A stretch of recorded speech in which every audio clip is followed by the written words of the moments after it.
Salve, salve, nação Tax Prática. Aqui estamos nós para mais uma super live.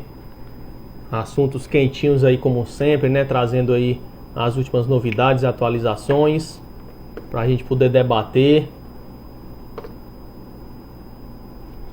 E é isso aí. Tenho certeza que, assim como sempre, abordaremos aí muitas novidades.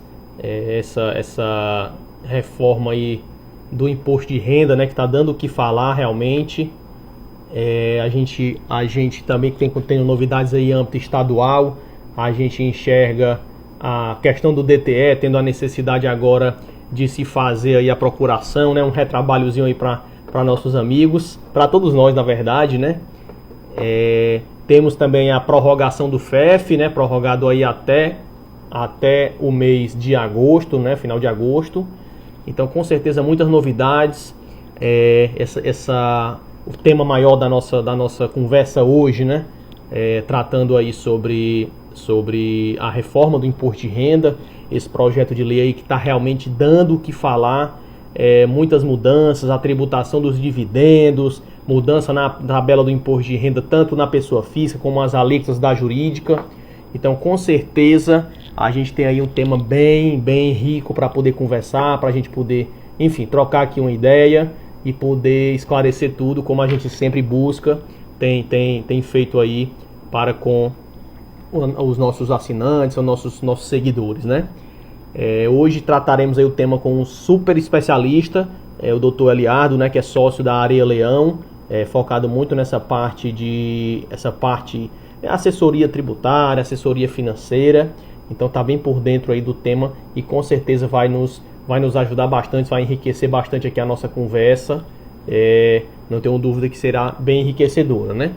Enquanto ele acessa, o Dr. Eliardo já está acessando, a gente reforça também o prazo do Refis, né, municipal, que está findando aí no próximo mês, então vamos ficar atentos, Refis Fortaleza. Temos aí também a transação na Procuradoria, que está indo até o mês de setembro, então muita novidade. Nosso convidado já está aqui a postos, vou adicioná-lo aqui para a gente poder conversar, bater um papo aqui bem rico com todos. Vai ser bem enriquecedor, como sempre tem sido aqui nas nossas conversas. Só aguardar aqui o aceite dele e a gente já começa. Só organizar aqui. E aí, doutor? Tudo bem? Tudo bem?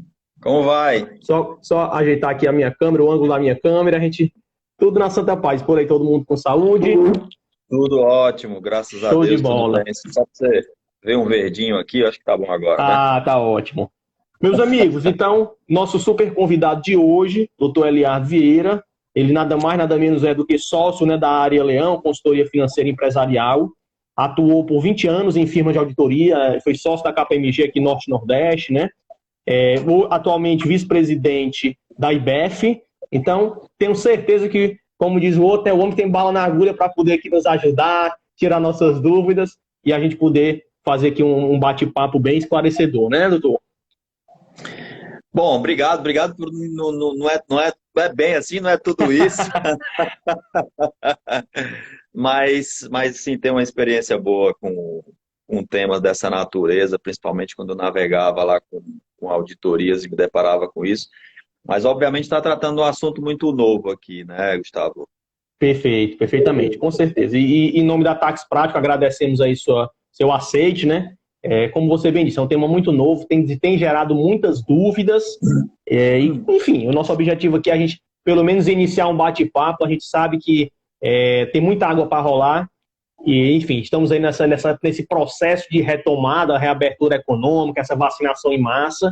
E sabemos aí no know-how, né? Deixa até registrado um grande abraço aqui para o nosso amigo Enio, que também sempre tem participado. E aí, doutor Eliardo, para a gente começar, eu queria conversar, debater um pouco sobre o Pronamp, né? O Pronamp aí que realmente ele veio já com nova reestruturação, vamos dizer assim, algo mais perene. Queria entender, assim, essas oportunidades, o que é que o governo tem sinalizado, essas facilidades de crédito. A gente sabe que, de fato, é um crédito mais, vamos dizer assim, mais barato para um momento de reestruturação como esse.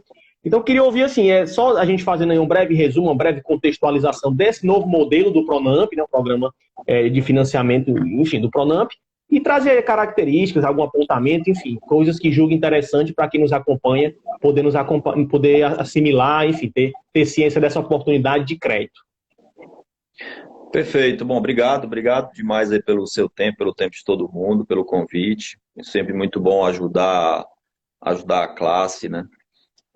E poder aprender um pouquinho também com vocês. O Pronamp aquele programa que ficava esquecido, né? Ele é aquecido, reaquecido. E em época de pandemia, só para alinhar, né, dando um passo atrás, é o programa de crédito para pequenas e médias empresas. Ele sempre teve características e mais características, agora virou projeto de lei, né? Virou um programa permanente do governo federal, que por intermédio das instituições financeiras autorizadas a funcionar pelo Banco do Brasil, pelo Banco Central, inclusive as fintechs agora, né, abrir um pouco mais a facilidade de crédito, porque esse foi um grande problema na época de pandemia, né, Gustavo?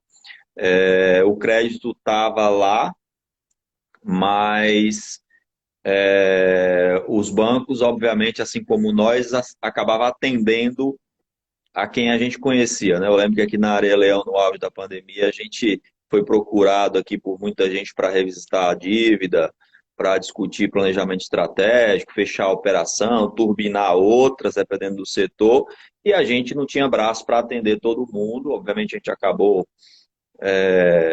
atendendo, mas assim, a prioridade foi quem já tinha relacionamento. E banco é a mesma coisa, né? Imagino que vocês também, muita gente procurou desesperado para entender essa questão de folha de pagamento, postergação de impostos, e vocês deram prioridades para quem já tinha relacionamento. Banco foi a mesma coisa. Então, por mais que tivesse crédito, por mais que houvesse dinheiro, o escoamento desse dinheiro o caminho é único, é via instituição financeira. Essas instituições, na época, priorizaram as empresas que tinham relacionamento, como eu já falei, e aí ficou muito difícil, né? Muita gente teve que socorrer de outras formas. Aí esse negócio acabou que ajudou, né? Ajudou muito as empresas no momento de desespero, principalmente por conta de demissões, que segurou um pouco as demissões, você tinha que comprovar manutenção de pessoas por 60 dias. Então, deixou de ser um programa temporário para ser um programa permanente. Em linhas gerais, o Pronamp, ele tem uma taxa Selic que gira em torno, ele tem uma taxa que gira em torno da taxa Selic mais alguma coisa, dependendo do crédito.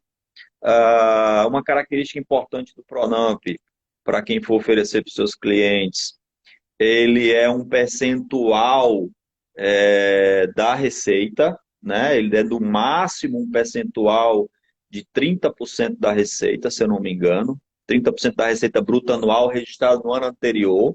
E Então tem sempre essa é assim, característica. toma por base, a própria Receita Federal ela disponibiliza aquela cartinha, né, a correspondência eletrônica, vem um código REST, tem todo um fluxo do governo por trás para viabilizar, vamos dizer assim, um aceite desse crédito, né? Perfeito, perfeito. E as grandes instituições, né, Banco do Brasil, Santander, Caixa, Banco do Brasil, Bradesco, Itaú, esse já tem, inclusive, não uma área específica, mas um caminho mais mastigado para os seus clientes, né? Então, assim, tem bastante dinheiro, um pedaço disso é garantido pelo Fundo Garantidor de Operações, então a inadimplência tende a ser menor para o governo federal, né? Porque existe uma reserva bancária para isso. Eu acho que, em linhas gerais, o Pronamp é isso. São recursos baratos, né? Um pouco mais rápidos de serem concedidos, embora, Gustavo, não é dos mais baratos do mundo, né? A gente tem, às vezes, operações de FNO e FNE, Banco da Amazônia e Banco do Nordeste, que têm taxas, às vezes, até mais atrativas, mas a gente tem que vincular um projeto, são características um pouco diferentes, né? Mas esse é o Pronamp em linhas gerais, assim.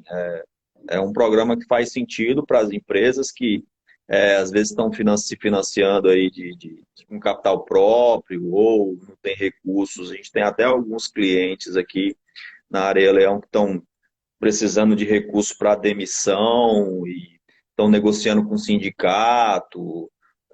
Não é o caso, né? Aqui você precisa comprovar a manutenção dos funcionários aí em até 60 dias após o pagamento da última parcela. Perfeito.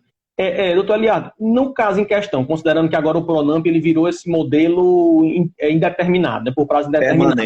Permanente. A necessidade sempre está saindo, que assim, por exemplo, ano passado iam destinações, 5 bilhões, 20 bilhões, tal. Há necessidade de ter sempre essa recorrência de liberação de recurso, ou de fato, não há, quando se migrou agora, se converteu essa modalidade, isso ficou para trás, vamos dizer assim, essas liberações?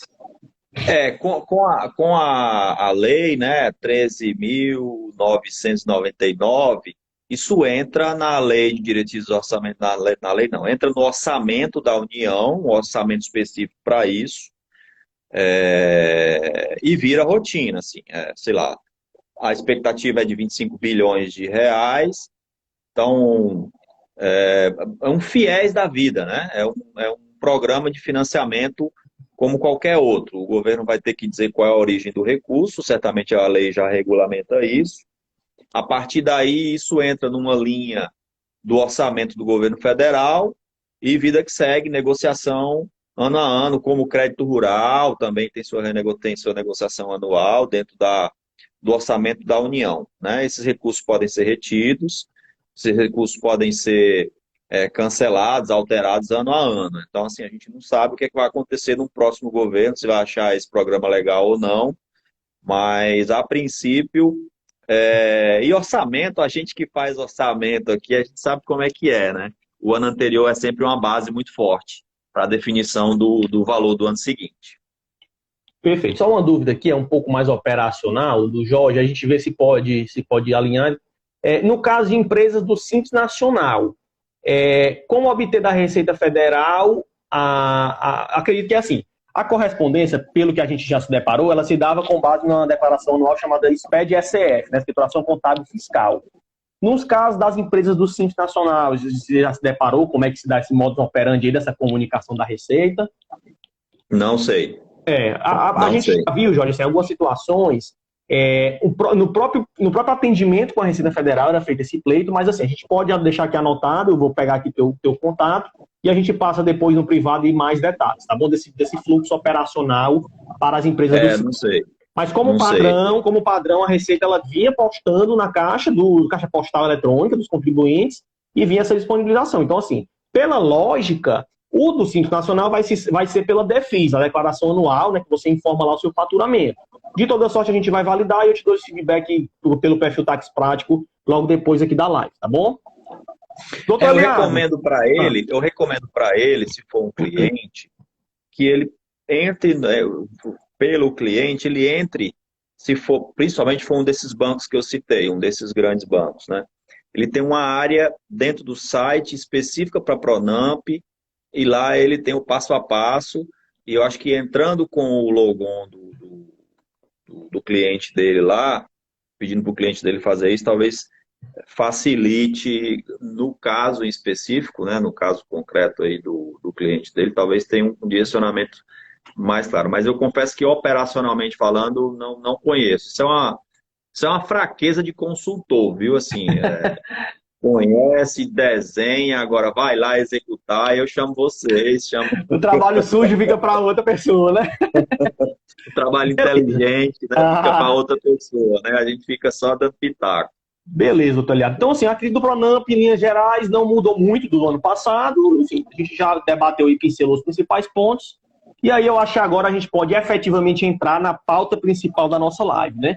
Reforma tributária aí do imposto de renda, que está dando o que falar, é a tributação do dividendo, é a questão da tabela da pessoa física, enfim, já está o projeto de lei em andamento, né? Então, assim, é o primeiro ponto que eu acho importante nós reforçarmos a todos, é que é um projeto de lei, está em tramitação, tem aquela velha questão, pode acontecer tudo, inclusive nada, né?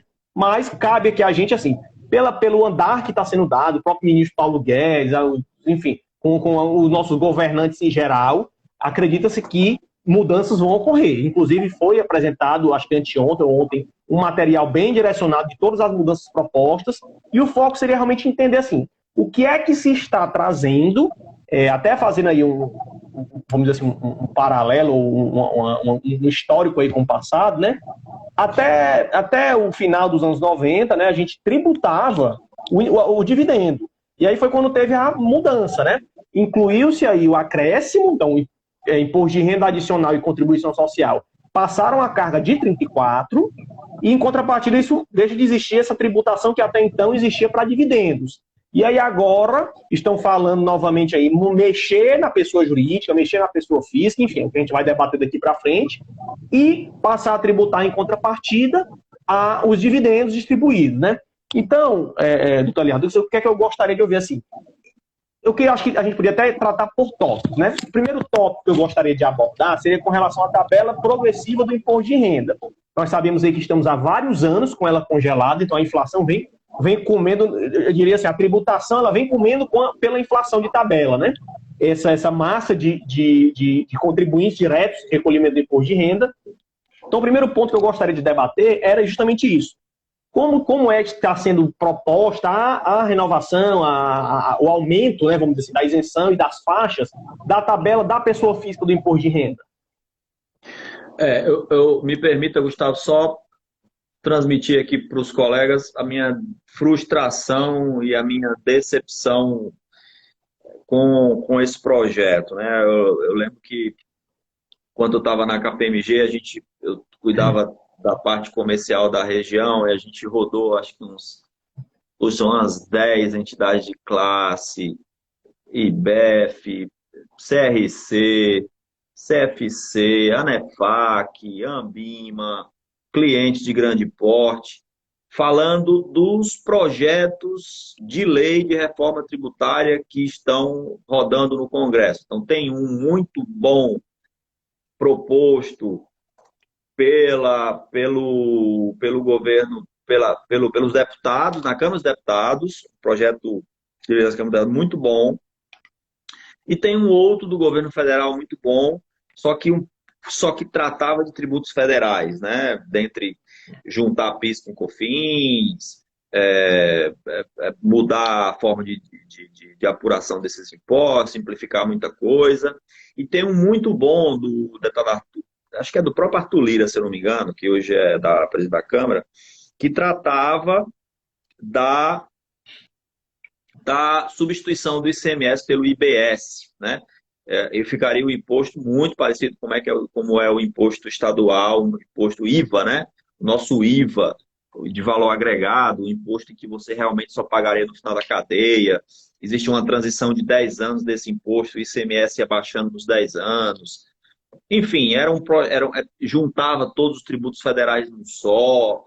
Era uma grande reforma que simplificava muito a vida do contribuinte, a vida das empresas e tal.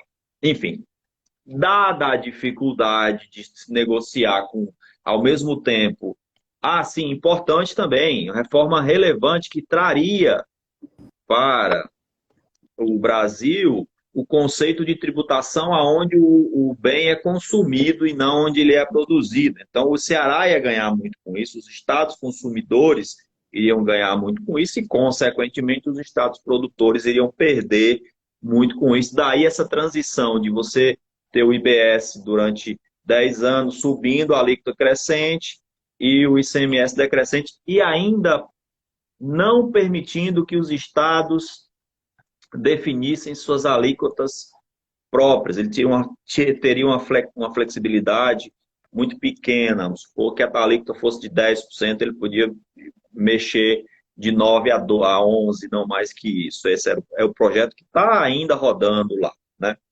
Dada essa grande dificuldade, precisando aprovar alguma coisa, vem esse Frankenstein aí que basicamente muda alíquota, tributação de dividendos, melhora muito a vida de quem é investidor, complica muito a vida de algumas empresas. Há estudos do BTG, Gustavo, que elevam de quem paga juros no capital próprio com frequência, a tributação pode chegar a 43% da renda. Então, assim, primeiro, antes de responder sua pergunta, lamentar profundamente a simplicidade que é esse projeto de lei aí, né?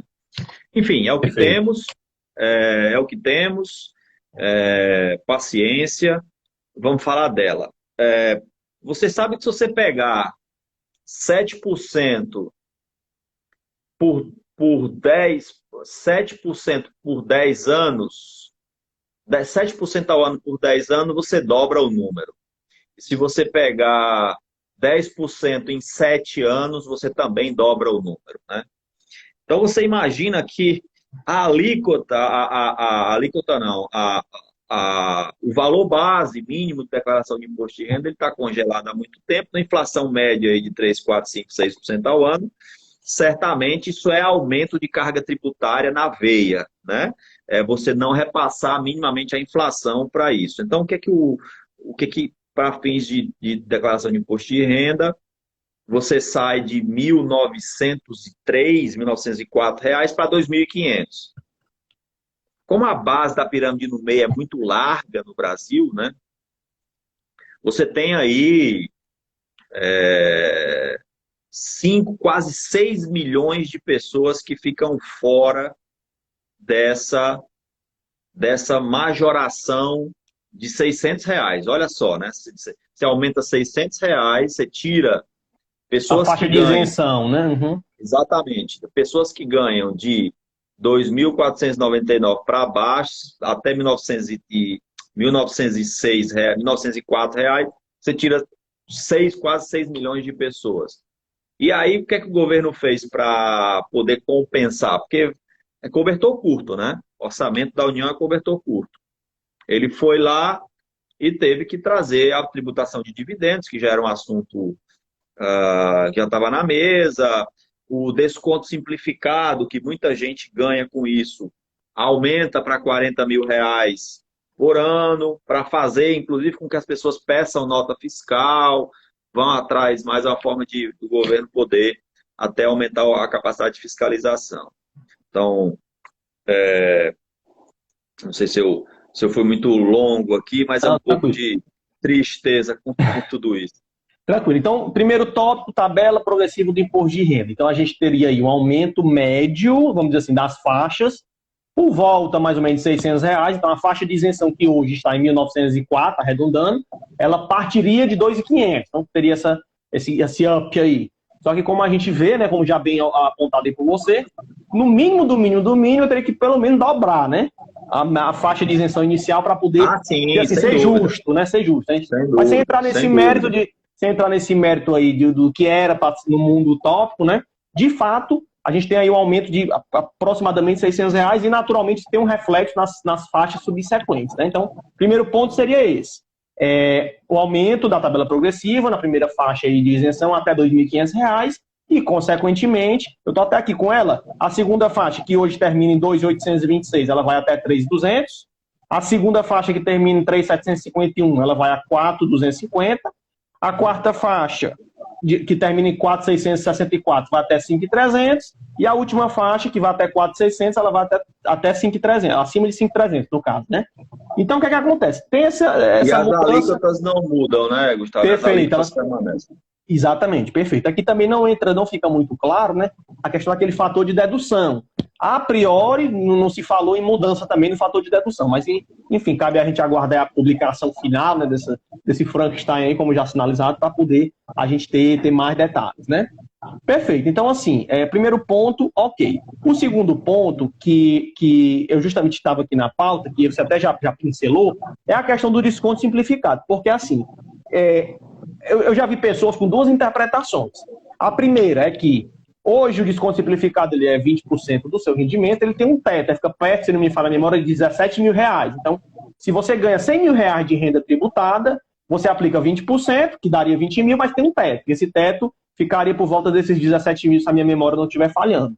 E aí eu tinha entendido que, algumas pessoas entenderam, melhor dizendo, que o desconto simplificado ele seria de 20%, restrito a quem recebe até 40 mil por ano, ou seja, ele cairia para 8 mil.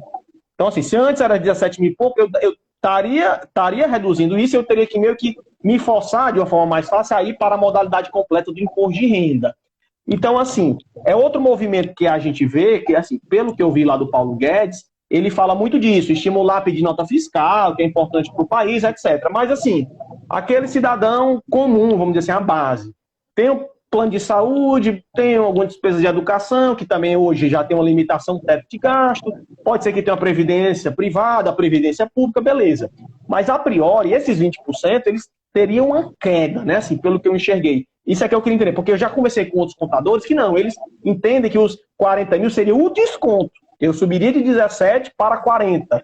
Mas, na verdade, assim, eu queria só entender um pouco mais para quem nos acompanha também ficar a par, porque dependendo, a gente, para aquelas pessoas físicas que têm poucas despesas que são consideradas dedutíveis, pode ser uma pancada bem relevante, né? Dependendo aí da faixa salarial do contribuinte, né, doutor Leandro? Assim, existe um custo muito grande. Inclusive, o Paulo Guedes queria, isso ele deu uma entrevista, depois saiu numa reportagem que eu vi sobre isso, ele queria acabar com esse negócio de declaração, deixar todo mundo na simplificada. Resumindo, é isso.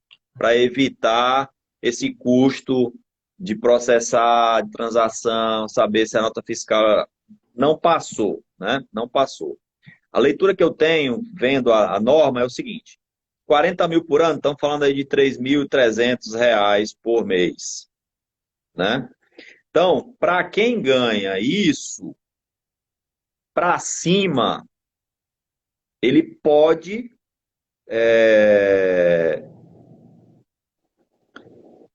desculpa, para baixo, né? Isso, para baixo. Para baixo, desculpa. De 3.333 para baixo, ele tem a opção de fazer a simplificada. Quem ganha mais que isso para cima, aí não, aí o cara vai ter que pegar a nota, vai ter, exatamente, ele vai ter que ajudar o Estado a fiscalizar. Então, assim, indiretamente ele obriga a modalidade completa para quem ganha mais de 40 mil. Um ponto que é importante aqui, mas eu acho que se fala de rendimento tributável, né? O lucro, dividendo, não, se bem que vai ser, né? Mas, assim, a priori seria o rendimento tributável, esses 40 mil. E, assim, eu particularmente tinha entendido isso, que, não, se eu ganho mais de 40 mil, eu tenho uma opção, mas meu desconto simplificado, ele cai. Mas, na verdade, pode ser que exista uma obrigatoriedade da modalidade completa, né? Eu entendo que é isso. Perfeito, eu entendo perfeito. Que, lendo o texto, eu entendo que quem ganha 3.333 para cima, só completa. Entendi. Perfeito, entendido. Ok, doutor. Isso, assim, a gente pode ser que daqui a 2 meses a gente tenha que fazer outra, né? Outra live para entender esse monte de alteração, assim. Você vê, né? Assim, dificilmente, como é que é o fluxo, né? O fluxo vai para o Congresso, vai para o Senado. Se nem o Congresso nem o Senado alterarem nada do projeto de lei, ele passa. Senão ele volta para o Congresso, depois vai para o Senado e vai para aprovação, sanção. Então, muita coisa pode acontecer nessas discussões, né? E como você falou, inclusive, nada que não é improvável. Perfeito. Outro ponto também que está em voga aí no projeto, né, é a questão da possibilidade de atualização dos imóveis, né? Só contextualizando aqui para quem nos acompanha, hoje, sempre que se tem uma venda de um imóvel, até em bens em geral, mas o foco que vai ser imóvel, e se há um lucro, né, nessa operação, há um ganho de capital, imposto de renda sobre o ganho de capital, que dependendo você já tem que recolher no mês seguinte ao que recebe o valor da venda com esse ágio, né, vamos dizer assim. E aí há um projeto, pelo que eu entendi, dentro desse projeto, melhor dizendo, há um item que é justamente isso, seria uma possibilidade de atualizar. Como é que seria isso, Taliar? Olha só, você hoje, se você não declarar, tem 2 formas de você pagar ganho de capital, né? Você pode declarar qualquer ano um ganho de capital que não seja por benfeitoria, alguma coisa assim, né? Um aumento do valor do imóvel. E aí, dependendo do valor, você entra naquela tributação que vai de 15 a 22,5, né? Perfeito, perfeitamente, dependendo do ganho. Exatamente, dependendo do ganho. Então, hoje a tributação é essa. Então, tem um imóvel de 100, ele, por alguma razão, eu comprei há muito tempo atrás, hoje ele vale, nem precisa ser muito tempo atrás, dependendo da localização, teve um ganho econômico qualquer na região, ou saiu para 200, sobre esse 100 eu pago 22,5, vou recolher R$ 22.500 numa DARF até os 30 dias do mês seguinte, né? A possibilidade é muito estranha, que é você fazer isso e pagar 4%, né? Então, o que a gente estava até discutindo aqui com os advogados aqui do escritório, assim, a gente vai pedir para todos os nossos clientes atualizarem esse negócio ao máximo possível e depois vende sem ganho de capital, né? Então, em vez de pagar 22% até 25% de ganho de capital na venda, você vai pagar 4%, né? Entendi. Então só para contextualizar. Hoje, assim, eu vou usar os 15%, que é a mais convencional, mas como você já disse, pode passar de 20%, dependendo do valor do ganho. Mas vamos lá. Então, hoje eu comprei por 50 mil, vendi lá por 200 mil reais. Sobre esses 150, eu vou gerar uma guia de 15%, e pago esse imposto. Pelo que eu estou entendendo, então, nesse projeto, ele me dá a possibilidade de, como contribuinte, detentor de imóveis, vamos dizer assim, eu autoavaliar o imóvel e eu reavaliar o imóvel, melhor dizendo, e reconhecer, declaro essa avaliação, esse plus aí na avaliação de mercado, e eu já recolho sem alienar, sem vender o bem. Seria nesse formato, é isso?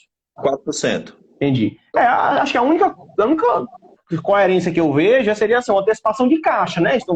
Enfim, eu já estou antecipando, eu ganho imposto futuro, mas eu estou perdendo no curto prazo, no médio prazo, né? Assim, essa diferença aí dos 4 para os 11, né? Falando de mais de 10% de redução, mas enfim. Pode ser também uma contraproposta aí dos outros impactos. A gente sabe que vai falar de dividendo daqui a pouco, enfim. Mas é uma possibilidade. E aí, teria algum período, eu vi que tinha alguma questão que era no primeiro semestre do ano que vem, que teria um prazo, uma janela para eu atualizar esses bens, não é isso? Assim, Até 31 de dezembro, né? Se eu não me engano. Eu vi falando até abril. Era de janeiro a abril do ano que vem. Agora sim, é porque muda tanto que eu também não tenho segurança. Não, mas deixa eu ver. Tem alguma coisa aqui.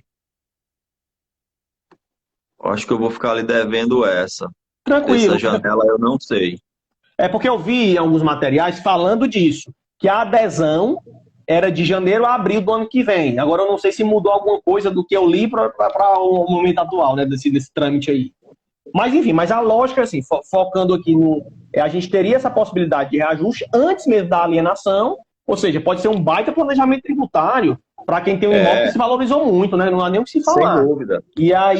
Sem dúvida. E aí, com base na venda posterior, esse ganho aí da diferença já seria amortizado. Aí teria uma janela, enfim, alguns meses do ano que vem, que aí, no segundo momento, a gente vê, enfim, até porque tem muita água para rolar, né, doutor? Então não adianta também a gente se apegar muito a esses detalhes. O que eu tenho aqui é o seguinte: possibilidade de atualização em 2022 do custo dos imóveis adquiridos até 31 de dezembro de 20. Pronto, entendido.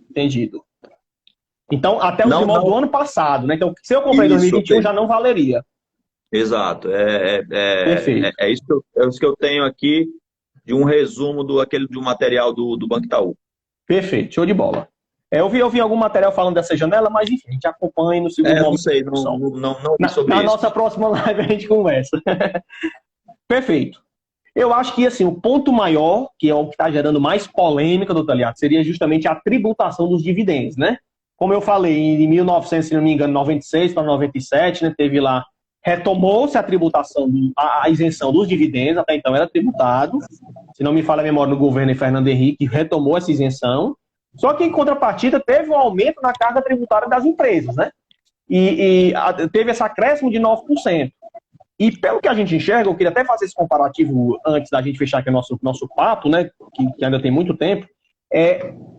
Se eu vejo o movimento do passado, eu tiro a tributação do dividendo e aumento da imposto de renda em 9%. Agora eu estou fazendo o movimento inverso. Eu estou falando que eu vou reduzir alguma coisa da PJ e vou voltar a tributar. Aí a gente vai conversar sobre isso agora. Eu queria ver se esse movimento ele se equipara quando a gente compara com o passado. Porque eu já vi alguns estudos falando que o negócio não é bem voltar ao que era. Eu estou tributando, mas no contexto geral a pancada vai ser maior, né? É por isso que o movimento da Bolsa de Valores nos últimos 3 dias foi de... O primeiro dia foi de procurar entender e quando entendeu, né, saiu esse estudo do BTG Pactual e saiu algumas análises aí de simulações, a Bolsa perdeu valor, né? Um pedaço para o movimento internacional, o dólar voltou ao patamar de R$ 5, porque o mercado não absorveu muito bem essa proposta. Por quê?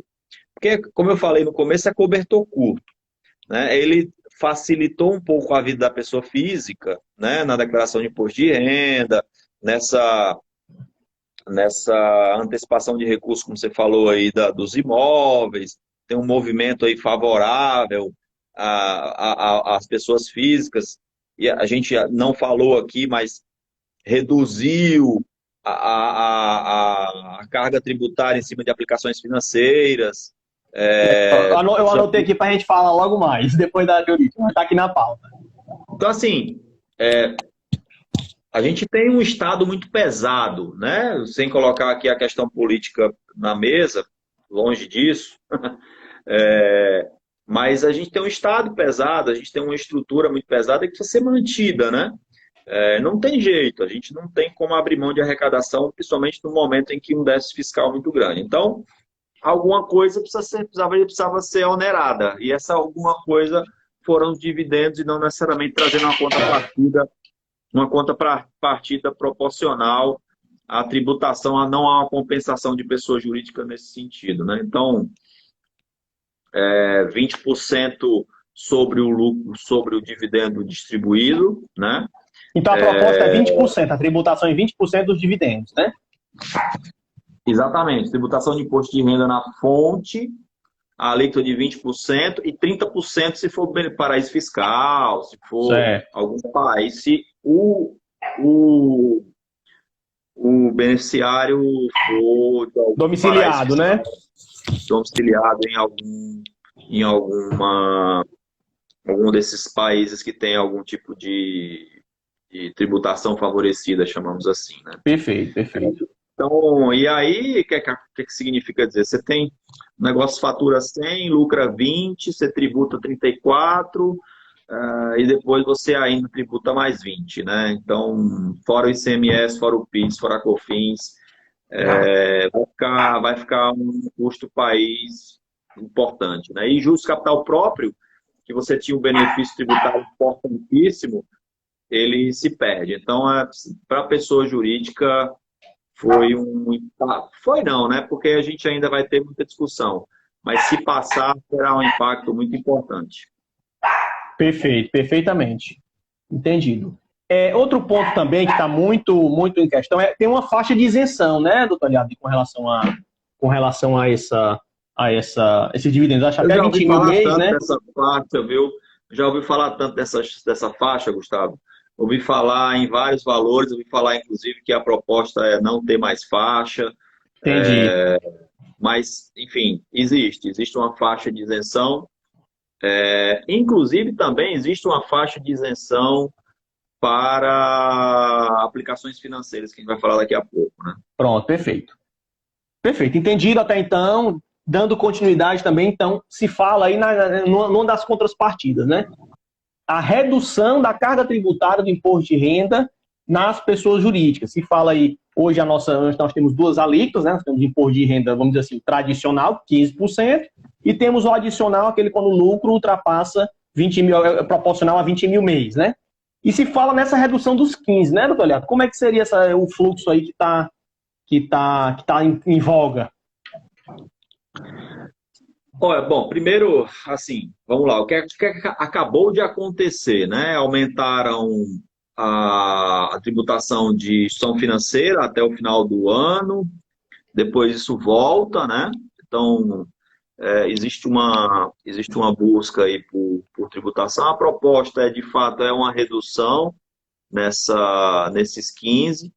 Mas, Gustavo, eu não acredito não, sabe? Porque a conta que o BTG fez não cabe uma redução, e o BTG fez um estudo muito legal, disse que inclusive a BR Foods inclusive a BRF ia pagar 43% de imposto de renda e fez com que a ação da BRF caísse no anteontem, né? Então, esse estudo é bem legal. Quem puder ler essa reportagem está no Valor Econômico, é um trabalho que o BTG fez sobre simulações dessa proposta. Bem legal, tá? Tá no Valor Econômico. Então, assim, e lá, assim, deixa claro que, assim, parece que o governo soltou algumas coisas para ver se tem base para negociação, sabe? Que acho que não passa. Uma delas, Gustavo, que eu acho que não passa, é essa eventual redução desses 15%. Mas sim, tem uma discussão em cima disso. Perfeito, entendido. E aí se fala também nessa redução escalonada, né? Iria de 15 para 12,5 no ano que vem e depois para 10 a partir de 2022, né? E teria aí Mas você viu o que é que o Guedes falou ontem, né? Não, diga lá.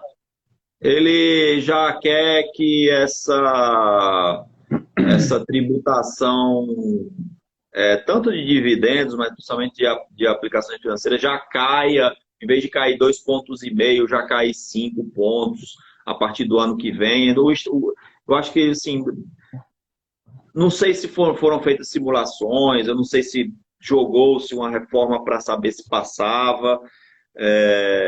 Eu tenho dúvidas. Eu acho, a minha percepção é que vai ser pouco debatido os aspectos da pessoa física, mas da pessoa jurídica eu acho que tem muita água para rolar debaixo dessa ponte aí. Perfeito, entendido. Outro ponto também que tá em pauta, né, é justamente a questão do juros sobre capital próprio, né? Hoje é comum usar o juros sobre capital próprio para você deduzir um planejamento tributário, vamos dizer assim, que paga-se esses juros à pessoa física, a tabela, vamos dizer, a tributação 15% no CPF, e a gente deduz isso vamos dizer assim, na apuração da pessoa jurídica. Então, gerando aí uma compensação tributária Na bem, CLL, e CSLL. perfeito, bem bacana, né? Então, assim, hoje empresas usam desse artifício para até mesmo uma redução tributária, dependendo da situação, enfim. E a questão aí que se tem é justamente isso. Está no projeto também a extinção dessa dedutibilidade, né? Sim, revoga-se isso, né? O juros sobre capital próprio ele continua sendo distribuído, porque a teoria é boa, mas o benefício tributário vai embora, né? Então você tem perde o sentido, né? Perde o sentido você fazer distribuição de juros de capital próprio, perde o sentido. Você vai querer caminhar para o dividendos. O que teria que ver é só a carga tributária dos juros e do dividendo, né? Dependendo, pode ser um caminho aí que a gente... Aí tem um planejamento tributário, verdade. Perfeito. Entendido. Por fim, só um ponto também que se fala muito, se fala muito não, né? Se falou é a apuração exclusivamente trimestral, tanto do imposto de renda como da contribuição, né? Foi falado que poderia se compensar 100% do prejuízo acumulado, vamos dizer assim, né? Não teria mais aquela limitação dos 30%, mas que a apuração seria trimestral, né? Também foi um ponto que ele sinalizou, acho que, enfim, eu acredito que só para a gente deixar registrado também. Algum apontamento, professor, quanto a isso? Não, acho que é isso, assim. De fato, o limitador dos 30% facilita, né? Para quem tem prejuízo fiscal e base de cálculo negativa, facilita muito, porque hoje esses 30% limita um travam, pouco. né? Travam bastante. Trava um pouco. E aí você tem a apuração trimestral para não ter que onerar o caixa mensalmente, né? Perfeito. E aí acabaria sentido, né? Se eu posso compensar 100%, né? Eu ganharia prazo quando tivesse para pagar e continuaria mantendo aí a essência total da compensação. Perfeito.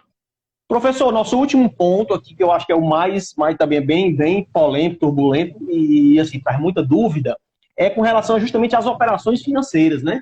Falou-se aí de fim de isenção do fundo imobiliário, mudanças aí nas operações de renda fixa, enfim, queria ouvir, assim, pode ficar à vontade para esclarecer, porque tem muita polêmica, muita do day trade, enfim. Queria ouvir aí, começando pelas operações de bolsa de valores em geral, né? Hoje nós temos duas modalidades, né? Vamos dizer assim, aquela de balcão em geral e a day trade, né? Teria mudanças com relação a isso? Eu vi a questão também de uma unificação, a própria periodicidade da apuração também mudaria, né? Como é que está aí a proposta disso? É o seguinte, assim, para muita gente não vai mudar nada, né? Porque já não tem dinheiro para aplicar, e aquele que tem dinheiro para aplicar, que são cerca de 5 milhões de pessoas, não sabem que tem que fazer uma declaração específica para quem tem renda variável. Então vamos lá, quem tem renda fixa, quem aplica em Tesouro Direto, quem aplica em fundo de investimento dos bancos, isso aí o Tesouro Direto, os bancos já faz a retenção na fonte, você não tem o que fazer, né? Para quem aplica em LCI, LCA, CRI, CRA, que são uma coisa um pouquinho mais sofisticada, tem uma tributação diferenciada de renda fixa, na verdade não tem tributação nenhuma, são Isenção, isentos, né? sem tem isenção. Então, a grande maioria dos brasileiros foi apresentado recentemente ao mercado de ações, né?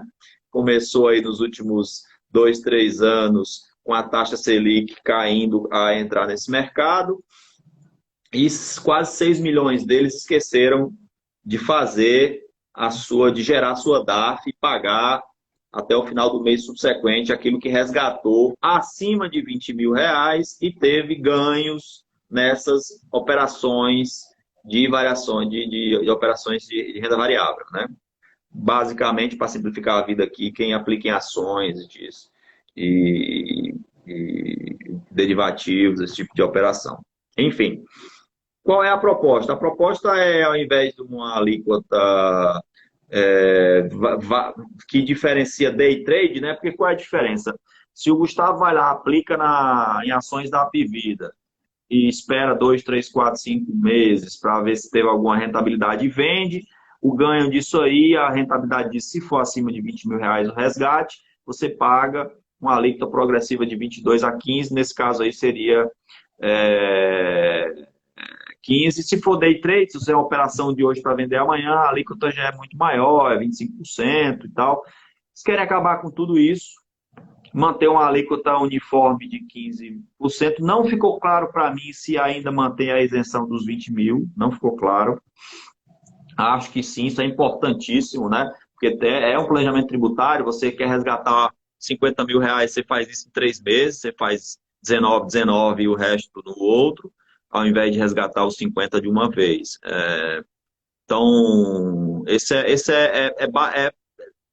é tão simples quanto isso. Assim, eles querem uniformizar day trade, qualquer tipo de aplicação de renda variável, ou até renda fixa, como eu falei, letras de câmbio imobiliário, letras de câmbio do agronegócio, certificado de recebível imobiliário, certificado de recebível do agronegócio, que são 4 modalidades muito utilizadas, porque tem isenção,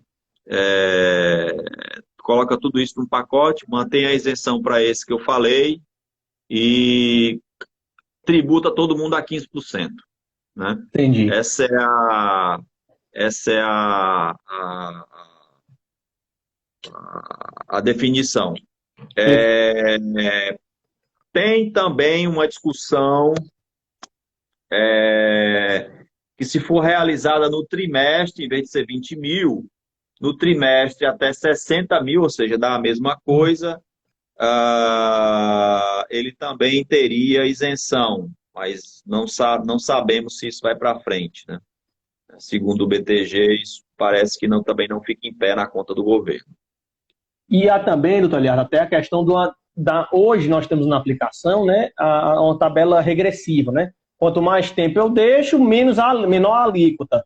Também há uma ideia de se unificar, como é que está isso? Isso para renda fixa. Renda fixa, perfeito. Para renda fixa, exatamente. Para renda fixa você tem essa tabela regressiva,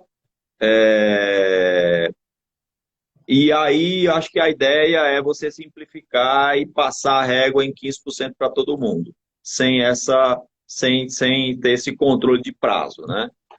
Para todo tipo de aplicação em qualquer prazo. Entendido. Perfeito. Outro ponto também que está dando muita polêmica são os fundos de investimento imobiliário, né? Hoje nós temos a isenção de dividendos, enfim. Também estão falando aí em mexer. O que seriam essas mudanças? Aí ele coloca todo mundo no mesmo pacote, né? Entendi. Junta lá, em vez de você ter renda fixa, renda variável, renda imobiliária, põe todo mundo a alíquota de 15%. E tributando dividendo também, né? Exatamente, só que ele quer aproveitar e fazer um corte a partir de 22. A tributação de estoque que não for distribuída até o final de 21 entra nessa nova tributação. Então, Perfeito, aproveitar e desovar o estoque. Eu acho que essa é a ideia, né? perfeito, perfeitamente. Meu amigo, mais alguma consideração aqui da nossa pauta? Já esgotei tudo, para mim ficou muito claro, assim, a gente sabe, deixa claro que é um projeto de lei, então É. podem ter mudanças, mas mais algum ponto, algum apontamento, alguma dica que você julgue relevante para quem nos acompanha? Não, eu acho que não. Acho que a gente acabou passando aqui, até pelo tempo, passamos por tudo. Não, não tem como aprofundar alguma coisa que a gente também não tem respostas, né, Gustavo? Eu acho que é ficar atento, ah, é, assim, e perceber que mesmo quando a gente pensa numa simplificação, numa reforma tributária para simplificar a vida, até para explicar é confuso, né? Então, faz parte, né? A gente também ganha dinheiro com isso, nosso trabalho é em cima disso. E, eu acho que, assim, pensar que só o Brasil e mais algum país que eu não lembro qual não tributa dividendo é um motivo relevante para tributar o dividendo, mas a forma é que talvez pudesse ser revista, né? Perfeito, perfeitamente. Doutor Eliardo, então, em nome da Tax Prática, agradeço imensamente sua participação, foi extremamente rica e esclarecedora. Que bom. E espero que em breve a gente possa retomar para tratar de outros temas, né? Temas mais claros, vamos dizer assim, já amadurecidos aí, votados Sim, pelos sim, é nossos verdade. governantes. É E, verdade. enfim, agradecemos aí em nome da Tax Prático, agradecemos a todos que nos acompanharam, desejo aí uma boa noite a todos e até a próxima, se Deus quiser. Vou me despedindo aqui, deixo aí vocês só para as considerações finais. Legal, obrigado. Bom, a gente não, obviamente, pelo tema, a gente não tem resposta para tudo, tem muita interpretação ainda, a gente está digerindo isso, é muito recente, tem uma semana, né? Então, o próprio mercado ainda não entendeu muito bem isso. Então, enfim, se tiver alguma dúvida, se chegar alguma dúvida, quiser dividir aqui com a gente, eu estou à inteira disposição, adorei a conversa, e um abraço a todos aí. Valeu, professor. Até mais. Obrigado, pessoal. Boa noite. Tchau, tchau.